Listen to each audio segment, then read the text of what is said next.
Keep silent. Yesterday we were studying the tale of Melon City. एक खरबूजों का शहर या खरबूजों की शहर की एक कहानी। कल राजा ने हमने देखा था, कल हमने पढ़ा था कि किस प्रकार से वो एक आर्क बनवाता है और वो आर्क उसके क्राउन को, उसके मुकुट को गिरा देता है, राजा के मुकुट को। हमने इसके कुछ स्टांजा हमने कल पढ़ लिए थे। देखिए आज वापस उसका अगला पार्ट, यहां से जो लास्ट में पढ़ रहा हूं अभी मैं, देख लीजिए आप। द किंग हियर दिस, राजा ने यह सुना। द किंग सा रेड, राजा क्या हो गया? आग बबूला हो गया। क्या हो गया? आग बबूला हो गया। In fact he nearly lost his head. Lost his head का मतलब दिमाग खराब हो जाना। क्या? दिमाग खराब हो जाना। और जब उसे उसका इस बात को सुनकर क्या हो गया? दिमाग खराब हो गया। But being a just and Placid king, परंतु चूंकि वो शांत बना रहा, और शांत बना रहना उसकी मजबूरी थी। व्यक्ति अपने ऊपर एक नकाब डाल के रखता है, उस नकाब को ओढ़े रखना मजबूरी थी। ही सेड, उसने कहा, this is a tricky thing. Tricky का मतलब पेचीदा, जटिल। This is a tricky thing, I need some counsel. मुझे कुछ सलाह मशवरा चाहिए, मतलब इसके बारे में सोचने के लिए समय चाहिए। Bring to me the wisest man in this country. क्या कहा उसने? और इस शहर का जो सबसे बुद्धिमान व्यक्ति है, उस बुद्धिमान व्यक्ति को, इस देश का जो सबसे बुद्धिमान व्यक्ति है, उस बुद्धिमान व्यक्ति को मेरे पास लेके आओ। The wisest man was found and brought. सबसे बुद्धिमान व्यक्ति, उसे खोजा गया और उसे लाया गया। They carry to the royal court, और उसे शाही दरबार के अंदर क्या किया गया? उस बुद्धिमान व्यक्ति को पेश किया गया। अब उस बुद्धिमान व्यक्ति को लाया गया।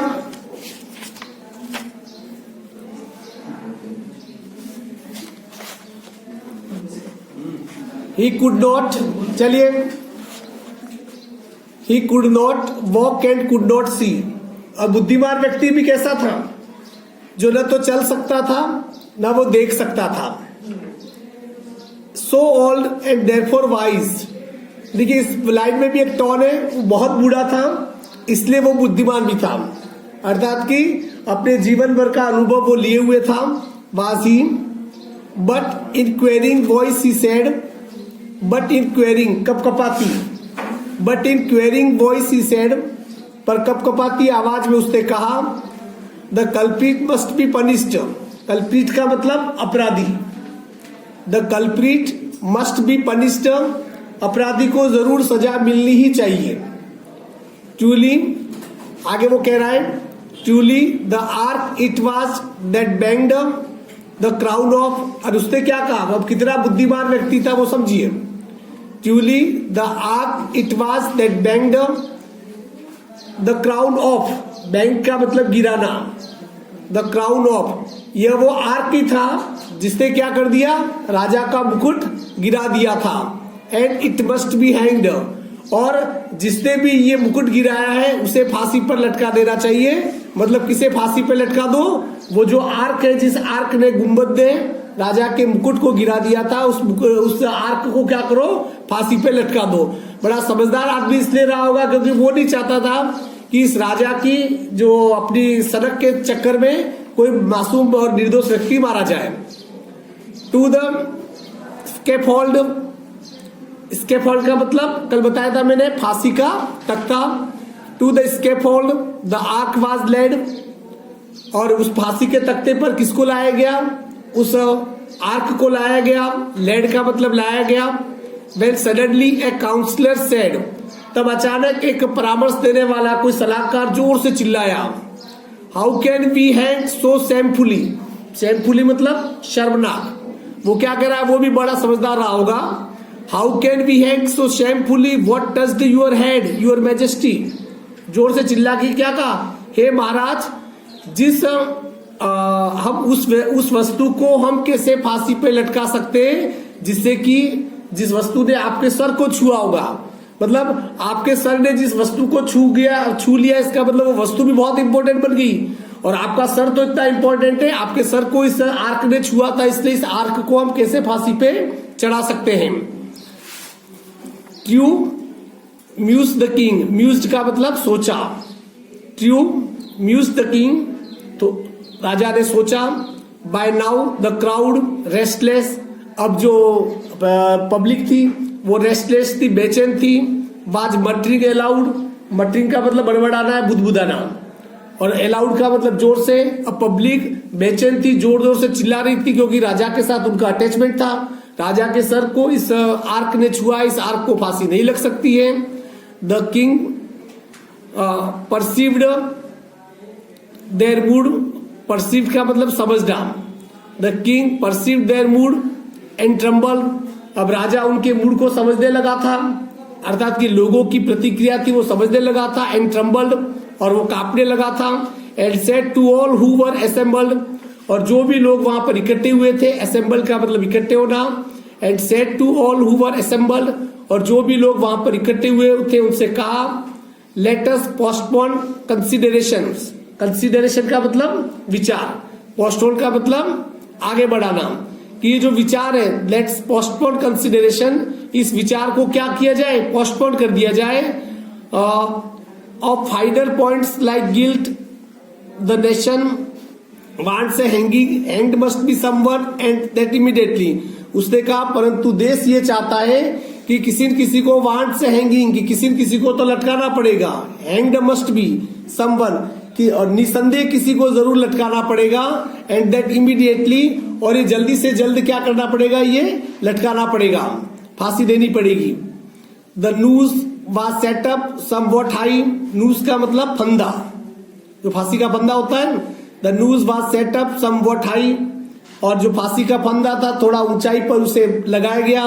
Each man was measured by and by, और हर व्यक्ति आता वहां खड़ा रहता और देखता कि उसके नाप का फंदा है या नहीं है, अर्थात व्यक्ति खड़ा होता और फंदा उसके ऊपर है तो उस व्यक्ति को भेज दिया जाता। एक एक व्यक्ति आ जाता, मतलब इस फंदे का नाप का जो भी व्यक्ति मिल जाएगा उसे हम क्या करेंगे, फांसी पे चढ़ा देंगे। क्या मस्त राजा था। But only one man was so tall, परंतु सब लोग आगे भी चले गए पर कोई भी इतना लंबा नहीं था। सिर्फ कौन था, एक व्यक्ति इतना लंबा था। ही फिटेड, वो जो बिल्कुल फिट आ रहा था। One man that was all, सिर्फ एक आदमी जो परफेक्ट रूप से उस फंदे के लिए फिट आ रहा था, और वो था ही वाज द किंग। और वो कौन था, राजा था। राजा फंदे पे बिल्कुल फिट आ रहा था। His majesty was therefore hanged by royal decree, royal decree का मतलब शाही आदेश, और जैसा कि शाही आदेश था उस शाही आदेश के तहत क्या कर दिया गया, राजा को फांसी पे लटका दिया गया। ऐसा होता है बेटा कहीं। Thanks goddess we found someone, said the minister, minister जो मंत्री था दरबार का, उसने कहा भगवान का धन्यवाद है, लटकाने के लिए कोई, फांसी पे लटकाने के लिए कोई तो मिला। For if instead we had not the unduly town might well have turn against the crown, और उसने कहा कि for if instead we had not, और यदि कोई नहीं मिलता, द अनड्यूली टाउन, अनड्यूली का मतलब बेकाबू, हाँ, might well have turn against the crown, यदि नहीं मिलता तो जो बेकाबू जो लोग थे वो किसके खिलाफ हो जाते, उस राजा के खिलाफ हो जाते। अर्थात कि राजा नहीं मिला होता तो राजा के खिलाफ हो जाते हैं, वही मिल गया तो उसे क्या कर दिया गया, उसे फांसी पे चढ़ा दिया गया। मतलब कहने का एक सिंबॉलिक इशारा, इसको आप समझिए कि सत्ता के शीर्ष में बैठे हुए लोगों को आम व्यक्ति एक समय के बाद बर्दाश्त नहीं करते हैं। मौका मिले तो उन्हें वहां से उतारने के बारे में सोचते हैं। एक मौका प्रजा को मिला, चिल्लाई प्रजा कि कोई कोई तो ये आर्क तो नहीं लटकना चाहिए, पर कोई तो लटकना चाहिए। और फिट कौन बैठा, राजा फिट बैठा, इसलिए उसको लटका दिया गया। और लोग चिल्लाने लगे, लॉन्ग लिव द किंग, राजा अमर रहे। द मिनिस्टर से, मिनिस्टर जोर से चीखा, लॉन्ग लिव द किंग, राजा अमर रहे। लॉन्ग लिव द किंग, राजा अमर रहे। द किंग इज डेड, राजा मर गया। मतलब एक तरफ कह रहे वो अमर रहे, अमर रहे, इतनी देर में राजा लटक के क्या हो गया, फांसी पे लटका दिया गया। 3 मिनट में उसकी क्या होगी, बेचारा वो जान से गया। द पॉन्डर्ड द डायलेमिया, पॉन्डर्ड का मतलब सोचा, डायलेमा का मतलब होता है धर्म संकट। अब सभी ने धर्म संकट के बारे में सोचा, देन तब सभी ने धर्म संकट के बारे में सोचा। राजा तो मर गया, इसका मतलब क्या हो गया, सिंहासन क्या हो गया, खाली हो गया। Being practical minded man, they pondered the dilemma, then being practical minded man, एक प्रैक्टिकल माइंडेड व्यक्ति की तरफ फिर उन्होंने सोचा, sent out the herds, herds का मतलब दूत, टू प्रोक्लेम, प्रोक्लेम का मतलब मुनादी, मतलब घोषणा, sent out the herds to proclaim, तब सभी दूतों को भेजा गया ये घोषणा करने के लिए, in his former magistrate's name, राजा के नाम पर घोषणा करने के लिए, जो पहले जो राजा मर गया था, फांसी पे लटका दिया गया था, उसी के नाम पे घोषणा करने के लिए सभी दूतों को भेजा गया। The next to pass the city gate will choose the ruler of our state, और घोषणा क्या भेजी गई कि सबसे पहले अगले दिन जो अब इस गेट के ऊपर जो तोरण बनाया गया है, जो आर्क बनाया गया है, उस गेट से सबसे पहले कल जो सबसे पहले गुजरेगा उसे क्या कर दिया जाएगा, राजा बना दिया जाएगा। अब देखिए राजा ऐसे ही तो बनते हैं, ये इशारा क्या कह रहा है, ये सिंबल क्या, संकेत क्या है, संकेत ये कह रहा है कि कभी भी किसी को योग्यता के हिसाब से राजा नहीं बनाया जाता था। पहले की जो राजशाही थी वो ऐसी थी कि जो आंधे लूले लंगड़े ही क्या बनते थे, राजा बनते थे, जिनकी कोई औकात नहीं होती थी। जरूरी नहीं कि एक राजा बड़ा बुद्धिमान था पर उसका बेटा जरूरी नहीं बुद्धिमान, वो भले गवार पागल भी होता था तो उसे क्या बना दिया जाता था, राजा बना दिया जाता था। इसलिए राजा चुनने के तरीके पहले यही थे कि जो भी उस गेट से सबसे पहली बार निकलेगा उसे क्या बना दिया जाएगा, राजा बना दिया जाएगा। Will choose the ruler of our state, उसे हमारे स्टेट का राजा बना दिया जाएगा। एज इज अवर कस्टम, जैसा कि हमारी परंपरा है, this will be enforced with due ceremony, enforced का मतलब लागू करना, विद ड्यू सेरेमनी, सेरेमनी का मतलब उत्सव, और इस बात की घोषणा की, और इसको क्या है कि राजा किस प्रकार से बनाया जाएगा, बड़े उत्सव के साथ सेलिब्रेशन करके राजा बनाया जाएगा। A man pass by city gate, अगले दिन उस सिटी गेट से एक व्यक्ति गुजरा, एन इडियट, बड़ा मूर्ख व्यक्ति था। द गार्ड क्राइड्स, वह जो गार्ड है वो चिल्लाया जोर से, वेट, इंतजार करो। Who is to be the king, decide a melon, the idiot replied, उस सिपाही ने कहा कि अब राजा कौन बनेगा, इसे तय कौन करेगा, राजा कौन बनेगा। उसने कहा, चूंकि वो जो पागल था उसे एक ही शब्द आता था, तरबूजा। उसने जोर से जिससे कहा कि राजा कौन बनेगा, तो उसने जोर से चीख के कहा एक तरबूजा राजा बनेगा, ए मेलन, एक तरबूजा राजा बनेगा। द इडियट रिप्लाइड, उस व्यक्ति ने जवाब दिया, this was his standard answer to all question, और वो चूंकि पागल था और उसके लिए उसके पास सभी सवालों के सिर्फ यही जवाब थे। कोई भी उससे कोई भी सवाल करता तो वो एक ही जवाब देता था, कौन बनेगा राजा, या कुछ भी पूछा जाए तो उसका एक ही जवाब होता था, तरबूजा। क्योंकि पागल अक्सर क्या होते हैं, एक ही इस प्रकार के जवाब देते हैं। ही लाइक मेलन्स, क्योंकि वह मेलन्स बहुत पसंद करता था। Are now our king, you are now our king, the minister said, minister ने कहा तुम अभी हमारे राजा हो, मतलब तुम कौन, तरबूजा। उसके पास तरबूजा था, तरबूजे को राजा बना, उसने कहा तुम हमारे अभी राजा हो। क्राउनिंग ए मेलन, इस तरबूजे को क्या पहनाओ, तरबूजे को क्या पहना दो, क्राउन पहना दो, मुकुट पहना दो। देन दे लेड, उसके बाद वे उसे ले गए। Carried the melon to throne, और वो जो तरबूजा था उस तरबूज, याद देखो तरबूजे का मतलब रियल में तरबूजे से नहीं भी हो तो वो जो मूर्ख व्यक्ति था वो भी किसी तरबूजे से कम नहीं था, क्योंकि वो मूर्ख व्यक्ति था, चूंकि सबसे पहले गुजरा था तो उसे राजा बनाना था।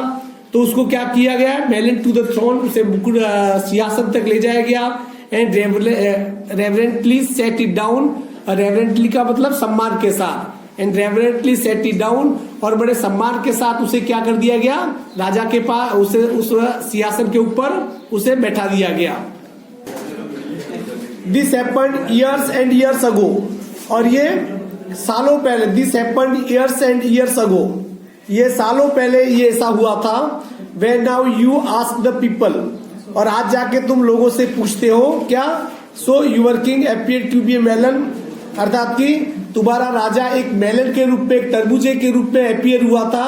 हाउ डिड दिस हैपन, ये कैसे हुआ। They sell well on account of customary choice, जब उनसे पूछा जाता है कि भाई तुम्हारा राजा तरबूजा कैसा बना, तो तुम एक जवाब देते हो अकाउंट ऑफ कस्टमरी चॉइस, कि ये किसका सवाल था, ये परंपरा के अनुसार हुआ था। इफ हिज मैजेस्टी रिजॉइस, और राजा की खुशी के लिए ऐसा हुआ था। कहने का मतलब ये कि कुछ ऐसी परंपराएं जो होती है, अकाउंट ऑफ कस्टमरी चॉइस, एक मुझे लगता है पूछा अकाउंट ऑफ कस्टमरी चॉइस कि तुम्हारा ये राजा कैसा बना, तो उसने कहा परंपरा के अनुसार। और हमारी यहाँ पर परंपरा ही ऐसी है कि चाहे राजशाही रही हो चाहे लोकतंत्र रही हो, घोड़े गधों को हम हमेशा से चुनते आए। आप यदि देख लीजिए, मैं खुद ही बड़े, हालांकि ये किसी का, मैं भारतीय राजनीति का अपमान नहीं करना चाहता हूं, आज भी व्यक्ति के नाम पे वोट नहीं दिए जाते हैं, यहाँ घोड़े गधों के चिन्ह, प्रतीक चिन्हों के ऊपर वोट दिए जाते हैं। इसका कुल मैं कहने का मतलब ये कि आज भी भारत का लोकतंत्र वो है जो नाम पढ़कर वोट देना नहीं जानता है, वो सिर्फ पार्टी को वोट देना जानता है। मतलब ये कि आज तक हमने अपनी परंपरा के अनुसार यही किया है। अकाउंट ऑफ कस्टमरी चॉइस, जब पूछा गया भाई तरबूज जैसे को कैसे राजा बना दिया, उसने कहा कि ये हमारी परंपरा के अनुसार, in being a balance that's okay with us for who are we to say, यदि हमारा राजा, यदि बाय द वे मेलन ही है, तरबूज भी है, तो कम से कम ओके। देखिए मेरा भी हमेशा से मानना है कि किसी भी बुद्धिमान राजा को बर्दाश्त करने की अपेक्षा ये ज्यादा कहीं बेहतर होता है कि हम किसी पागल को बर्दाश्त करें, क्योंकि पागल को बर्दाश्त करना बड़ा आसान होता है, उसे संतुष्ट किया जा सकता है, पर किसी बुद्धिमान को संतुष्ट नहीं किया जा सकता है। With us for who are we to say, है तो हम कहने वाले होते कौन है, what we should be as long as the live as peace and liberty. Peace का मतलब शांति, लिबर्टी का मतलब आजादी से, और हमें भी क्या करना है, जब तक कि हम आराम से, आजादी से और प्रसन्नता से, शांति से हम रह रहे हैं, तो फिर क्या तरबूजा राजा बने या घोड़ा बने या गधा बने, उससे हमारे क्या है, द प्रिंसिपल ऑफ, क्या शब्द है ये, हाँ, द प्रिंसिपल का मतलब सिद्धांत, the principle of laissez faire, और लेसे फेयर का मतलब अहस्तक्षेप की नीति। The principle of laissez faire, अहस्तक्षेप की नीति, seem to be well established there. Established का मतलब स्थापित। इसलिए जो कवि कह रहा है, अब जब तरबूजा राजा बना और लोगों ने इस चीज को स्वीकार कर दिया, अर्थात कि अहस्तक्षेप का सिद्धांत शायद तब से ही स्थापित हो गया। अहस्तक्षेप का सिद्धांत कैसे, इस बात को समझिए। ये भी एक करारा व्यंग है आज की इस व्यवस्था के ऊपर कि कुछ भी अच्छा हो रहा हो या कुछ भी बुरा हो रहा हो, उसमें हमें क्या, और हमें क्या करना है, और अर्थात कि किसी भी गलत बात हो रही हो, जो अन्याय हो रहा हो, इनजस्टिस हो रहा हो, तो उसमें हमें हस्तक्षेप क्यों करना पड़े, इसे कहते हैं अहस्तक्षेप का सिद्धांत। शायद वो अहस्तक्षेप का सिद्धांत तब से ही लागू हुआ। Is it clear? देखिए, ये सब question, narrate the tale of melon city in your own word. अपने शब्दों में मेलन सिटी के बारे में आप लिखिए। देखिए उसमें आपको लिखा, उसमें आपको पूरा डिटेल में लिखना पड़ेगा। आएगा तो ये ऐसे टाइप क्वेश्चन आएगा, आपको ये लिखना पड़ेगा कि एक बार एक शहर था जिसमें एक राजा था। राजा ने एक बार आर्क बनाने का आदेश दिया, और उसके बाद आर्क बन के तैयार हो गया, तो जैसे उसके नीचे से गुजरा तो उसका मुकुट नीचे गिर गया, उसे गुस्सा आ गया। उसने कहा कि अब इसे जिसने भी आर्क बनाया सजा मिलेगी। सबसे पहले किसको बुलाया जाता है? हाँ, सबसे पहले जो चीफ होता है उसको बुलाया जाता है। फिर वो कहता है कि ये मेरी गलती नहीं, ये तो वर्कमैन की गलती थी, उन्हें बुलाया जाता है। फिर वो चिल्लाता है, कहता है कि ये हमारी गलती नहीं, ये आर्किटेक्ट की गलती है, तो वो आर्किटेक्ट को बुलाया जाता है। फिर वो कहता है कि भाई तो ईंटों की गलती थी। इस प्रकार से मामला आगे बढ़ता रहता है, और अंत में जब एक बुद्धिमान व्यक्ति को बुलाया जाता है, वो क्या कहता है?